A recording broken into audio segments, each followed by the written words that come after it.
Plot खरीदते समय जो सबसे बड़ा कन्फ्यूज़न होता है वो है बेटर साइज सेलेक्ट करना, वो भी बजट के अंदर। बिना समझे प्रॉपर्टी में इन्वेस्ट करने से सिर्फ आपको दो चीज़ें मिलेगी, पहला महंगा प्लॉट, दूसरा इम्प्रॉपर साइज़ का मकान। और ये चीज़ें आपको तब समझ में आएगी जब आप गृह प्रवेश करेंगे। उसके बाद आप बोलेंगे कि इसकी अगर साइज़ ऐसी होती तो मैं इसमें बेटर मकान बना पाता।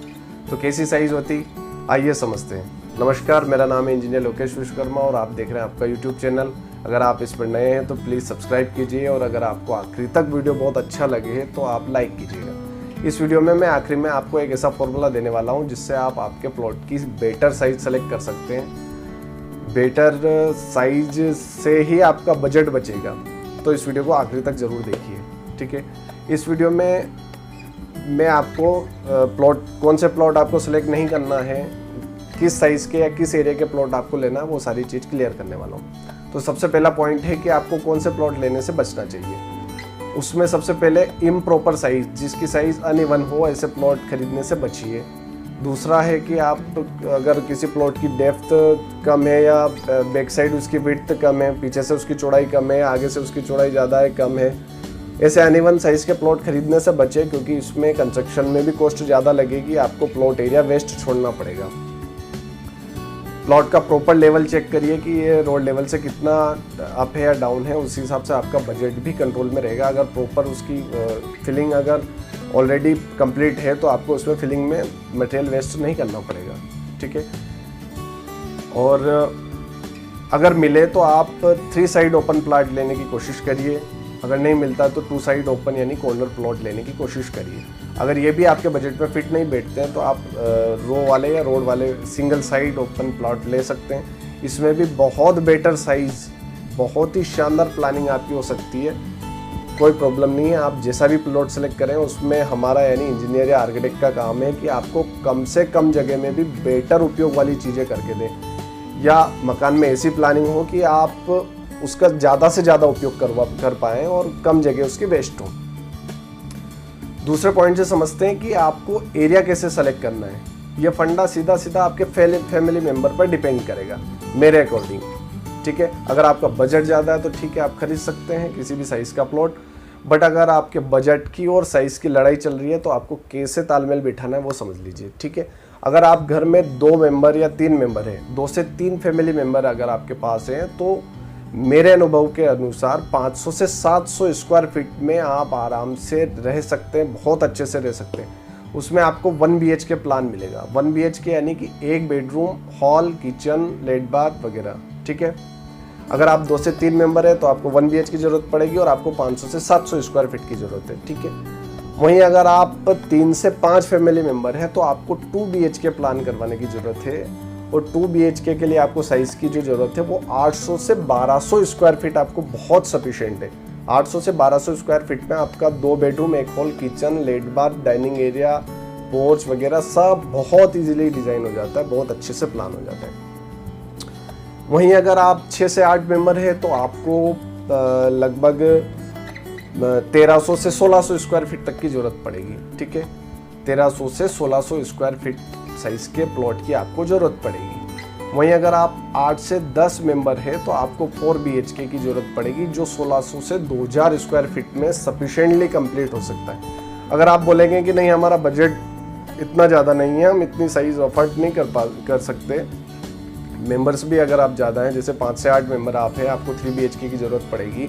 अगर आप बोलते हैं कि नहीं हम 1600 स्क्वायर फीट या 1300 से 1600 के बीच का प्लॉट नहीं खरीद सकते, हम कम साइज़ का खरीद पाएंगे, तो आप फ्लोर वाइज उसको डेवलप कीजिए। यहाँ आपकी प्रॉब्लम सोल्व हो रही है। वैसे भी फर्स्ट फ्लोर पे डेवलप करने में कंस्ट्रक्शन कॉस्ट कम पड़ती है, 20 से 25% कॉस्ट आप कवर कर सकते हैं। उस पर भी हम लोग आगे वीडियो बनाएंगे कैसे। तो ये तो हो गया आप एरिया सेलेक्ट करना कि आप एरिया फैमिली मेम्बर के अकॉर्डिंग कैसे सेलेक्ट कर सकते हैं। अब आती है फॉर्मूले की बारी, जिसको आप आसानी से आपकी साइज़ में फिट करके बेटर साइज़ सेलेक्ट कर सकते हैं, ज़्यादा एक्स्ट्रा साइज़ खरीदने से बच सकते हैं। और घबराने की ज़रूरत नहीं है। अगर आपने ऐसा कोई प्लॉट खरीद भी लिया है जो इस फॉर्मूले फिट नहीं बैठता, तो उसको आप कंस्ट्रक्शन में अप्लाई कीजिए। बनाते समय आपको ये फॉर्मूला अप्लाई कर लेना है ताकि आपका कंस्ट्रक्शन को ज़्यादा ना आए और आप बेटर साइज़ में भी आराम से रह सकें। तो फॉर्मूला ये है कि आपके प्लॉट की चौड़ाई के अनुसार आपकी प्लॉट की लंबाई कितनी होना चाहिए। चौड़ाई के अकॉर्डिंग 1 से 3 गुना तक उसकी अगर लंबाई है तो वो बेस्ट साइज़ का प्लॉट है। उसमें बहुत अच्छे से प्लानिंग हो सकती है। मेरा पर्सनल अनुभव है, मैंने काफ़ी प्लानिंग्स की है।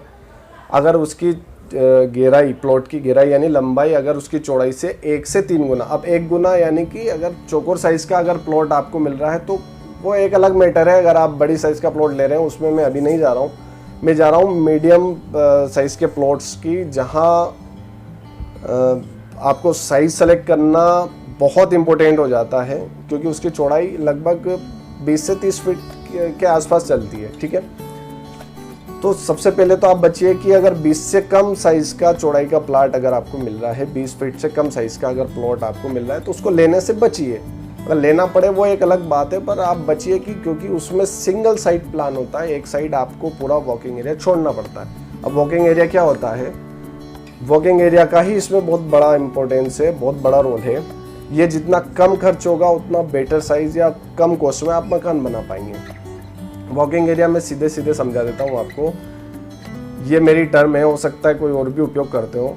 तो वॉकिंग एरिया वो चीज़ होती है जो मेन गेट से आपको लास्ट तक पहुँचाने में, आपके मकान के लास्ट तक आपको पहुँचाने में उपयोग आने वाला रास्ता या पैसेज, उसको मैं वॉकिंग एरिया बोलता हूँ। ये डायरेक्ट भी हो सकता है, इनडायरेक्ट हो सकता है। डायरेक्ट यानी आप सीधा एक साइड रास्ता छोड़ सकते हैं। इनडायरेक्ट में आपको कैसे न कैसे प्लान के अंदर आपको आखिरी तक या आखिरी वाले रूम तक भी पहुँचाना पड़ेगा। तो ये एरिया जितना कम वेस्ट होगा उतनी आपकी प्लॉट की कम कॉस्ट आएगी, सॉरी मकान की कम कॉस्ट आएगी। एग्जांपल से समझ लेते हैं, जैसे कि अगर आपको 2 साइज़ मिल रही है, पहली है 20 बाई 60 की, ठीक है, 20 फीट उसकी विड्थ है, 60 फीट उसकी डेप्थ है। दूसरी साइज़ है आपकी 20 बाई 80 की। अगर आपके पास बजट है तो मैं यहाँ मना नहीं करूँगा, बट अगर आपके पास बजट के साथ आपको कॉम्प्रोमाइज़ करना पड़ रहा है तो आप 20 बाई 60 का प्लॉट खरीदिए। इसको मेरे फॉर्मूले में पुट करके देखिए, ये 60 बाई 20 अगर आप करेंगे तो 3 गुना बन रहा है। 60 फीट जो है वो 20 की 3 गुना बन रही है, जो मेरे फॉर्मूले के अकॉर्डिंग मैक्सिमम साइज है।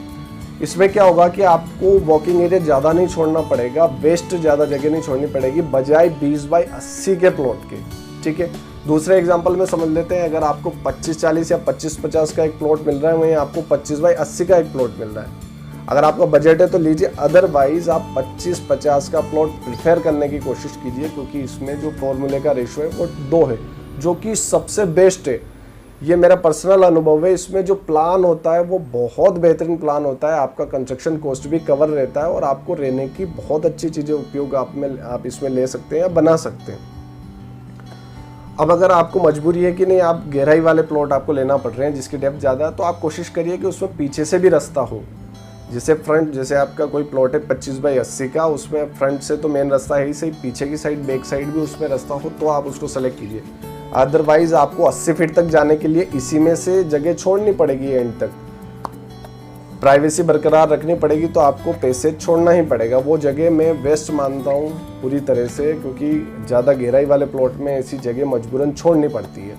ठीक है, अब अगर बात आती है, आपने ऐसे प्लॉट खरीद लिए हैं कि हाँ जिसकी साइज़ या डेप्थ ज़्यादा है, या कि मजबूरी में या जैसे भी आपने ख़रीदा या आपको पसंद आया हो, तो उसमें आप जब कंस्ट्रक्शन करते हैं तो आप आर्किटेक्ट को बोलिए कि इसमें प्लान इसी फॉर्मूले के अकॉर्डिंग करें। आपका कंस्ट्रक्शन कॉस्ट भी बचेगा। आप फ्रंट में या बैक साइड जगह छोड़िए। अगर आपको और प्लान करना है या और नीड है जगह की, तो आप फर्स्ट फ्लोर पे जाइए, फर्स्ट फ्लोर प्लान कीजिए।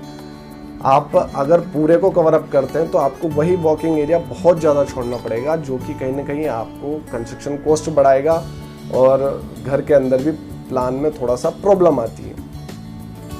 तो इस टाइप से आप आपके घर का बेटर साइज़ सेलेक्ट कर सकते हैं, प्लॉट का बेटर साइज़ सेलेक्ट कर सकते हैं, और उसमें कॉस्ट को और आपकी साइज़ को कम्युनिकेट करते हुए बेटर साइज़ की चीज़ें आप आपके रूम है, किचन है, हॉल है, डाइनिंग एरिया है, इनमें ले सकते हैं, जिसमें ज़्यादा जगह वेस्ट नहीं होगी। ठीक है, तो आपको वीडियो कैसा लगा ज़रूर कमेंट करके बताइए। अगर अच्छा लगा हो तो प्लीज़ लाइक कीजिए, शेयर कीजिए।